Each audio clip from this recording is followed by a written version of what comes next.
ఈ కీర్తన భాగంలో జాగ్రత్తగా మనం ఈ 5 విషయాల్లో ఇమిడి ఉందని మనం అనుకోవచ్చు. మొదటి ఏంటి అంటే పాపభారం. ఈ 38వ కీర్తన మొత్తం కూడా పాపభారం వల్ల బాధపడేటువంటి దావీదు యొక్క వేదనను తెలియపరుస్తుంది. మొదటి. రెండవది భౌతికంగా ఆత్మీయంగా దావీదు పడుతున్నటువంటి ఆ యొక్క శ్రమలను ఈ కీర్తన భాగంలో జ్ఞాపకం చేస్తుంది. భౌతికంగా ఆత్మీయంగా. మొదటిది పాపభారం, రెండవది భౌతికంగా ఆత్మీయంగా దావీదు పడుతున్నటువంటి శ్రమలను జ్ఞాపకం చేస్తుంది. అదే విధంగా ఇదే కీర్తన భాగము దావీదును బట్టి దేవుడు చెందిన అసంతృప్తిని జ్ఞాపకం చేస్తుంది. దావీదును బట్టి దేవుడు చెందినటువంటి అసంతృప్తిని జ్ఞాపకం చేస్తుంది. అదే విధంగా ఇంకో 2 విషయాలు ఈ కీర్తన భాగంలో జ్ఞాపకం చేస్తుంది. ఏంటి అంటే ఒకటి దేవుడు విడిచిపెట్టడము, రెండవది శ్రమకు అప్పగించడం. దావీదును దేవుడు విడిచిపెట్టడము, అదే విధంగా శ్రమకు అప్పగించడం. ఈ విషయాలను ఇది ఒక కీర్తన భాగంలో తెలియపరుస్తూ ఉంది. మరొక చివరిది దావీదు యొక్క ఒప్పుకోవడము, దేవుడు సహాయం చేస్తాడు అని నిరీక్షించడం. ఈ విషయాల గురించి కీర్తన భాగము స్పష్టంగా జ్ఞాపకం చేస్తూ ఉంది. మొట్టమొదటి పాపభారం గురించి, రెండవది దావీదు పొందినటువంటి భౌతిక మరియు ఆత్మీయమైనటువంటి శ్రమల గురించి, మూడవది దేవుడు అసంతృప్తి చెందాడు అనే విషయాన్ని జ్ఞాపకం చేస్తుంది. అదేవిధంగా దేవుడు విడిచిపెట్టి శ్రమలకు అప్పగించాడనే విషయాన్ని జ్ఞాపకం చేస్తుంది. చివరిగా దావీదు తన విషయాన్ని ఒప్పుకొని దేవుడు సహాయం చేస్తాడనే నమ్మకం కలిగిన విషయాన్ని కీర్తన భాగము వివరిస్తుంది. మనం కొన్ని భాగాలుగా ఒక్కొక్క వచనాన్ని మనం కొద్దిగా ఆలోచన చేస్తే, లోతుగా ఆలోచన చేస్తే, మొదటి నుంచి 14 వచనాల్లో దావీదు లోతైనటువంటి శ్రమలు మనకు కనబడతాయి. దావీదు జీవితంలో ఉన్న లోతైన శ్రమలు మనకు కనబడతాయి. మొదటి వచనం నుండి 2 వచనాలను మనం చూస్తే, 38వ కీర్తన మొదటి 2 వచనాలను మనం చూస్తే, యెహోవా కోపోద్రేకం చేత నన్ను ఖండింపకుము, నీ ఉగ్రత చేత నన్ను శిక్షింపకుము, నీ బాణములు నాలో గట్టిగా నాటి ఉన్నది, నీ చేయి నా మీద భారముగా ఉన్నది. చూడండి, దావీదు భక్తుడు దేవుడు తన విషయంలో ఎంత అసంతృప్తి చెంది తనని ఇబ్బంది పెట్టాడో మనకు అక్కడ కనబడుతుంది. దావీదు భక్తుడు అంటున్నాడు, ప్రభువా నీ కోపం చేత నన్ను. దేవుడు దావీదును గద్దించిన విషయాన్ని, దావీదును శిక్షించిన విషయాన్ని, అదే విధంగా దేవుడు తనకు కలిగించినటువంటి శ్రమను ఇక్కడ జ్ఞాపకం చేస్తూ, నీ చేయి నా మీద భారంగా ఉంది. ఎప్పుడు దేవుడి చేయి మన మీద భారంగా ఉంటుంది అంటే దేవుడు మన పట్ల అసంతృప్తి చెందితే, దేవుడు మన పట్ల అసంతృప్తి చెందితే దేవుడి యొక్క చేయి మన మీద భారముగా ఉంటుంది. రెండవది 3వ వచనం నుండి 4వ వచనం 5వ వచనం మనం చూసినట్లయితే ఈ 3 వచనాలు కూడా అధర్మం చేత దావీదు భక్తుడు ఈర్పబడిన పరిస్థితిని మనం చూస్తాం. చూడండి, 3వ వచనం, నీ కోపాగ్ని వల్ల ఆరోగ్యం నా శరీరంలో నిలిచిపోయేను, నా పాపమును బట్టి నా ఎముకలలో స్వస్థత లేదు, నా దోషములు నా తల మీదుగా పొర్లిపోయినది, నేను మోయలేని బరువులే అది నా మీద మోపబడి ఉన్నది, నా మూర్ఖత వల్ల కలిగిన నా గాయములు దుర్వాసనలై శ్రమించుచున్నది. దేవుని కదా సింపుల్గా దావీదు భక్తుడు ఒప్పుకుంటున్నాడు, నేను చేసినటువంటి మూర్ఖమైన పనుల వల్లనే నా మీదికి ఇదిగో అనేకమైన గాయాలు కలిగాయి, అవి ఇదిగో నీ నామమునకు వ్యతిరేకమైన పరిస్థితుల్లో ఉన్నాయని దావీదు భక్తుడు 3వ వచనంలో ఒప్పుకుంటూ ఉన్నాడు. అదేవిధంగా 6వ వచనం నుండి 8వ వచనం వరకు మనం చూస్తే ఈ 8 వచనాల్లో దావీదు జీవితంలో వచ్చినటువంటి శ్రమ, దావీదు జీవితంలో వచ్చినటువంటి అలజడి మనకు కనబడుతుంది. చూడండి, 6వ వచనం నుండి 8వ వచనం వరకు, నేను శ్రమ చేత ముట్టిని కృంగి ఉన్నాను, దినమెల్లా దుఃఖభ్రాంతుడనై సంచరించుచున్నాను. దావీదు భక్తుడంట ఇదిగో శ్రమ చేత ఇబ్బంది పడుతున్నాడు. ఎంత ఇబ్బంది అంటే రోజంతా దుఃఖంతోనే ఉన్నాడు. ఈయన రాజు అన్నప్పుడు నలుగురు ముందు కనపడాలి. నలుగురు ముందు కనపడ్డప్పుడు తన ముఖంలో దుఃఖం కనపడట్లేదు, కనపడుతుందా? కానీ తన హృదయంలో రోజంతా ఏముంది అంటే దుఃఖము ఉంది.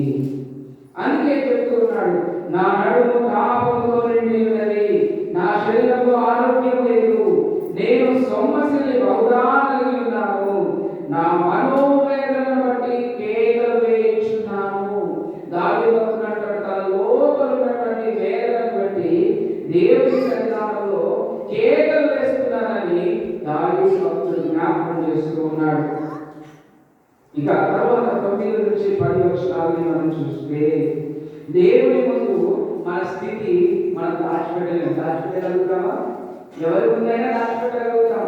ఎన్ని బాధలు ఉన్నా నవ్వుకుంటూ ఎవరి ముందైనా నిలబడచ్చు. కానీ మన మనసులో హృదయాంతరంగంలో ఏముందో ఆ స్థితి ఎవరు తెలుసు అంటే దేవునికి తెలుసు. చూడండి 9 నుంచి 10 వచనాలు. ప్రభువా, నా అభిలాష అంతయు నీకే కనబడుచున్నది. నిజంగా మన హృదయంలో బాధున్నా, ఇబ్బందున్నా, శ్రమన్నా, వేదనున్నా, కపటమున్నా, ఏదున్నా ఎవరికి కనబడుతుంది అంటే దేవుడికి కనబడుతుంది. మనుషులు కనబడకపోవచ్చు, మనుషులు పట్టించుకోకపోవచ్చు, కానీ దేవునికి కనబడుతుంది. ఇదిగో దావీదు యొక్క స్థితి దేవునికి కనబడుతూ ఉన్నదని దావీదు భక్తుడు జ్ఞాపకం చేస్తున్నాడు. అంత మాత్రమే కాదు, నా నిట్టూర్పులు నీకు దాచబడి ఉండలేదు. నేను ఏ విషయాన్ని బట్టి చింతిస్తున్నానో, నేను చింతించే విషయము నీకు దాచబడి ఉండలేదు, అది నీకు కనబడుతుందని నీకు దావీదు భక్తుడు మాట్లాడుతూ ఉన్నాడు. 10వ వచనం చూసినట్లయితే, నా గుండె కొట్టుకొనుచున్నది, నా బలము నన్ను విడిచిపోయేను, నా కను దృష్టి తప్పిపోయేను. దావీదు భక్తుడు అంటున్నాడు, తన స్థితి ఏ విధంగా పడిపోతుంది, తన అనారోగ్య స్థితి ఏ విధంగా దిగజారిపోతుంది అనే విషయాన్ని జ్ఞాపకం చేసుకున్నాడు. గుండె అయితే కొట్టుకుంటుంది కానీ శరీరంలో బలం అనేది లేదు, శరీరంలో బలం లేదు. అదేవిధంగా కను దృష్టికి సరైన చూపు లేదు. అలాంటి పరిస్థితులు అంటున్నాడు, ప్రభువా, నా హృదయంలో ఏముందో, నా ఆలోచన ఏంటో, నేను చేసే పని ఏంటో సమస్తం నీకు తెలుసు, నా భవిష్యత్తులో నేను ఏం చేయబోతున్నానో కూడా నీకు తెలుసని నీకు దావీదు భక్తుడు చెప్తూ ఉన్నాడు. చెబుతూ 11 నుంచి 14 వచనాలు మనం చూస్తే దావీదు భక్తుడు అంటున్నాడు, నా స్నేహితులు విడిచిపెట్టారు, నా శత్రువులు నన్ను ఇదిగో వెంటాడుతూ ఉన్నారని జ్ఞాపకం చేస్తూ ఉన్నాడు. చూడండి, నా స్నేహితులు, నా చెలికారులను నా తెగులు చూసి ఎడముగా నిలుచుచున్నారు, నా బంధువులు దూరముగా. చూడండి, మనకు శ్రమ వస్తే, ఇబ్బంది వస్తే, వేదన వస్తే మన బంధువులు మనకు దగ్గరగా ఉండాలి అని మనం ఆలోచన చేస్తాం. కానీ కొన్ని సందర్భాలు ఏమవుతుంది అంటే మన స్నేహితులు కావచ్చు, మన బంధువులు కావచ్చు, ఎవరైనా కావచ్చు, మనకి దూరంగానే ఉంటారు. ఇది వాస్తవం. యోగు భక్తుని మనం ఆలోచన చేసినట్లయితే యోగు భక్తునికి కలిగినటువంటి ఆ యొక్క పరిస్థితిని చూసి తన స్నేహితులు దగ్గరికి రాలే, దూరం నుంచే యోగులు నీతిమంతుడు అని ప్రశ్నించారు. దూరం నుంచి నువ్వు ఒక్కడే దేవుని దృష్టి ముందు నీతిమంతుడుగా అని ప్రశ్నించారు. దావీదు పరిస్థితి కూడా అలాగే కనబడుతుందని ఆయన రాస్తూ ఉన్నాడు. అదే 12వ వచనం మనం చూస్తే, నా ప్రాణము తీయజూచు వారు ఉరులు పడుచున్నాడు, నా కీడు చేయచూచు వారు హానికరమైన మాటలు పలుకుచు దినమెల్ల కపటోపాయములు నన్ను పన్నుచున్నారు. చూడండి, దావీదు యొక్క పరిస్థితిని జ్ఞాపకం చేస్తూ ఉన్నారు. నా పరిస్థితి ఎలా ఉంది అంటే నా ప్రాణం తీయాలని ఎదురు చూస్తూ ఉన్నారు. మొదటిది. రెండవది, కీడు చేయాలని హానికరమైన మాటలు మాట్లాడుతూ ఉన్నారు. మూడవది, కపటోపాయములు చేస్తున్నారు దావీదుకు వ్యతిరేకంగా. ఇక దావీదు తర్వాత రాజవలసిన వాళ్ళు వీళ్ళు, దావీదు తర్వాత రాజవలసిన వాళ్ళు ఇతను. కాబట్టి ఇలాంటి మాయోపాయాలు చేస్తున్నారని దావీదు భక్తుడు జ్ఞాపకం చేస్తూ దేవుని సన్నిధానంలో ప్రార్థిస్తూ ఉన్నాడు. నిజంగా మనం ఆలోచన చేస్తే కదా, మనం ఏం ఆలోచన చేసినా దేవునికి ఖచ్చితంగా తెలుస్తుంది. దేవుని ముందు మనం దాచిపెట్టేది ఏమీ లేదు. 13-14 చెవిటి వాడనైనట్టు నేను వినగలిగినాను. ఆయన వినబడుతుంది కానీ నాకు ఎవరు లేదు అన్నట్టుగానే ఉన్నాడు దావీదు. ఎలా ఉన్నాడు? వినబడ్డా కానీ వినబడట్లేదు అన్నట్టుగానే ఉన్నాడు. ఇదిగో మూగవాడనైనట్టు నోరు తెరుచుట మానితిని. నిజంగా మాట్లాడచ్చు కానీ మాట్లాడకుండా దేవుడికి అప్పచెప్పి ఇదిగో మూగవాడిగా దావీదు భక్తుడు వినబడ్డా మాట్లాడకుండా దేవుడికి అప్పచెప్తూ ఉన్నాడు. తరువాత నేను వినలేని వాడనైతిని, ఎదురు మాట పలకలేని వాడనైతిని. దేవుడిని బట్టి ఇదిగో నేను వినకుండా ఎదురు మాట్లాడకుండా నిలబడుతున్నానని దావీదు భక్తుడు అంటూ ఉన్నాడు. కాబట్టి ఇప్పుడు దేవుడి దావీదు ఈ విధంగా దేవుడి సన్నిధానంలో తన శ్రమ గురించి వివరిస్తూ ఉన్నాడు. ఇక 15వ వచనం నుండి 20వ వచనం వరకు మనం చూస్తే ఇదిగో దేవుని యొక్క వెలుగు దావీదు జీవితంలో ఉన్నది అనడానికి ఆయన కొన్ని మాటలు జ్ఞాపకం చేస్తూ ఉన్నాడు. మొదట చూడండి 15-16 వచనాల్లో వినగలిగే దేవుని మీద తన యొక్క నమ్మకాన్ని నిరీక్షణను దావీదు కలిగి ఉన్నాడు. 15-16 వచనాలు యెహోవా నీ కొరకే నేను కనిపెట్టుకుని ఉన్నాను, నా కాలు జారిన ఎడల వారు నా మీద ఆశ్చర్యపడుదురని నేను అనుకొనుచున్నాను. ప్రభువా నా దేవా నీవే ఉత్తరించవు, నన్ను బట్టి వారు సంతోషించక పోదురుగాక. ఇవి దావీదు భక్తుడు అంటున్నాడు, వినగలిగేటువంటి దేవుని మీదే నా నిరీక్షణను కలిగి ఉన్నాను అని.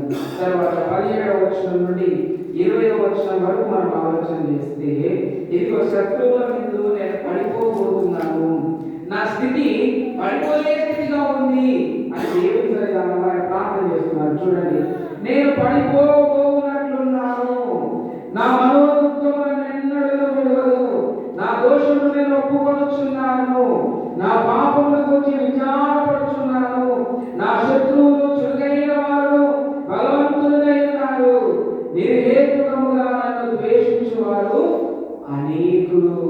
నిజంగా మనం అనుకుంటాము, ఇక్కడ ఆలోచన చేస్తే అందరూ ప్రేమిస్తున్నారని మనం అనుకుంటాం. కానీ ఇదిగో మనల్ని ప్రేమించడం కంటే ద్వేషించే వారే ఎక్కువగా ఉంటారు. అది మనం జ్ఞాపకం చేసుకోవాలి. అది మన క్యారెక్టర్ని బట్టి కావచ్చు, మన మాట విధానాన్ని బట్టి కావచ్చు, మన దాని పనితనాన్ని బట్టి కావచ్చు, ఏదైనా పరిస్థితిని బట్టి మనల్ని ప్రేమించే వారి కంటే ద్వేషించేవారు ఎక్కువగా ఉంటారు. ఇక్కడ దావీదు అంటాడు, నేను హేతుకముగా కారణం లేకుండా నన్ను ద్వేషించేవారు అనేకులను దావీదు భక్తుడు చెబుతూ, ప్రభువా నేను పడిపోబోతున్నాను కాబట్టి ఇదిగో నా దోషం ఒప్పుకుంటున్నాను, నా పాపం గురించి విచారపడుతూ ఉన్నాను, నా శత్రువుల యొక్క ఇదిగో నన్ను పడకుండా కాపాడు అని ఇదిగో దావీదు భక్తుడు ప్రార్థన చేస్తూ ఉన్నాడు. 20వ వచనంలో ఆయన అంటున్నాడు, మేలు ప్రతిగా వారు కీడు చేస్తున్నారు. నేను మేలు చేస్తే వారు ఏం చేస్తున్నారంటే కీడు చేస్తూ ఉన్నారు. నేను ఉత్తమమైన దాన్ని అనుసరించుచున్నందుకు వారు నాకు శత్రువులయ్యి. ఎందుకు శత్రువులయ్యారు అంటే ఉత్తమమైనది మంచిది నేను వెంబడిస్తున్నాను కాబట్టి నాకేమయ్యారు అంటే శత్రువులయ్యారు. ప్రజలు 21-22 వచనాల్లో మనం చూస్తే ఇదిగో దావీదు భక్తుని యొక్క విన్నపం దేవుని పట్ల కనబడుతూ ఉంది. చూడండి 21, యెహోవా నన్ను విడవము, నా దేవా నాకు దూరముగా ఉండకుము, రక్షణకర్తమైన నా ప్రభువా నా సహాయకులకు త్వరగా. దావీదు భక్తుడు ప్రార్థన చేస్తూ ఉన్నాడు. నిజంగా మనం కూడా ప్రార్థన చేస్తాం, ప్రభువా నన్ను విడిచిపెట్టండి, నాకు సహాయం చేయి అని మన ప్రభు సన్నిధానంలో ప్రార్థన చేస్తాం. దేవుడు మనకు దగ్గరగా ఉండాలని మనం కోరుకుంటూ ఉంటాం. మన రక్షణకర్త అయిన ప్రభువు మనకు త్వరగా సహాయం చేయాలని మనం కోరుకుంటాం. అలాంటి పరిస్థితి ఉన్నప్పుడు మనం జ్ఞాపకం చేసుకోవాలి, మన పాప భారమే మనకు మన దేవుడికి మధ్యలో ఉన్నది. అది మనం జ్ఞాపకం చేసుకోవాలి. తరువాత దేవుడు మన పట్ల అసంతృప్తి చెందినప్పుడే మనకు దేవుడికి మధ్యలో ఒక గ్యాప్ అనేది వస్తుంది. తరువాత ఎప్పుడైతే మనం దేవుడి సన్నిధానంలో మన పాపములను మన పరిస్థితులను ఒప్పుకోకుండా దేవుడి మీద నిరీక్షణ లేని పరిస్థితుల్లో మనం ఉంటామో అప్పుడు మన జీవితంలో దేవుని సహాయం అనేది దొరుకుతుంది. దేవుని సహాయం ఎప్పుడు దొరుకుతుంది అంటే దేవుడు ఉన్నాడని, ఆయన సన్నిధికి వస్తే మనకు ఫలం దొరుకుతుందని మనం నమ్మి దేవుని సన్నిధానంలో మన ప్రార్థనలు ఆయన ముందు పెట్టినప్పుడు మనకు సహాయము దొరుకుతుంది. కాబట్టి సహాయం చేసే దేవునికి మనందరము కృతజ్ఞతాస్తుతులు మనము చెల్లించవలసిన వారిని ఉన్నాం. ప్రభు సన్నిధానంలో లేచి నిలబడి మన బాధలు, మన శ్రమలు, మన ఇబ్బందులు ప్రతీది చూస్తున్నటువంటి దేవునికి కృతజ్ఞతాస్తుతులు మనము చెల్లించడము, తన కృపలో నడిపిస్తున్న దేవునికి కృతజ్ఞతలు మనం చెల్లించడం.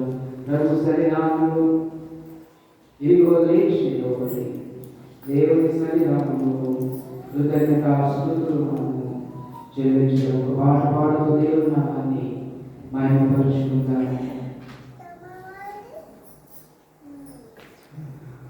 ప్రార్థన వినడి పావనుడా, ప్రార్థన మాకు నేర్పుమయా, ప్రార్థన వినడి పావనుడా, ప్రార్థన మాకు నేర్పుమయా, శ్రేష్టమైన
మన దేవుడు మన ప్రార్థన వినేవాడు. అటువంటి దేవుని సన్నిధానంలో మనం ఉన్నాం. ఇదిగో శిష్యులు ప్రార్థన ఎలా చేయాలి, దేవుని సన్నిధానాన్ని ఎలా చేరుకోవాలంటే ఇదిగో యేసు ప్రభువు పరలోక ప్రార్థనను నేర్పించుతున్నారు. ఇదిగో మనం చేసేటువంటి ప్రతి పని, దేవుని కోసం చేసేటువంటి సేవను ఇదిగో దేవుని చిత్తాన్ని మనం ఆలోచన చేసినట్లయితే ఇదిగో దేవుడు కొండ మీద మనకు ప్రార్థించాడు. అయ్యా ఇదిగో సర్వలోకం కొరకు ప్రాణం పెడుతున్నానని, మన కొరకు ప్రాణం పెట్టిన యేసయ్య ఇదిగో నీవు చేసే ప్రార్థనను, నీవు చేసేటువంటి ఆ యొక్క ఆరాధన వారిని స్వీకరించాలనుకుంటున్నాడు కనుక ప్రభు సన్నిధానంలో అందరూ కూడా దేవుని స్తుతిస్తూ ఆరాధన ప్రార్థనలో ఏకీభవిస్తూ మనం ముందుకు కొనసాగిపోతాం. ప్రతి ఒక్కరు కళ్ళు వచ్చినట్లయితే స్వరూప ప్రార్థన నడిపిస్తారు.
ఆమె అదేవిధంగా మనం ప్రార్థన చేసుకుంటారు. అమృత గారు ప్రార్థన నడిపిస్తారు.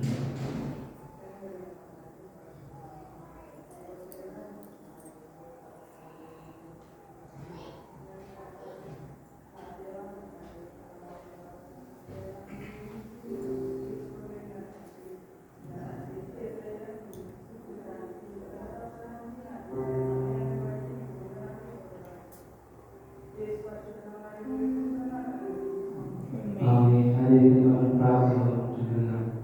దాని దగ్గర ప్రార్థన నడిపిస్తారు.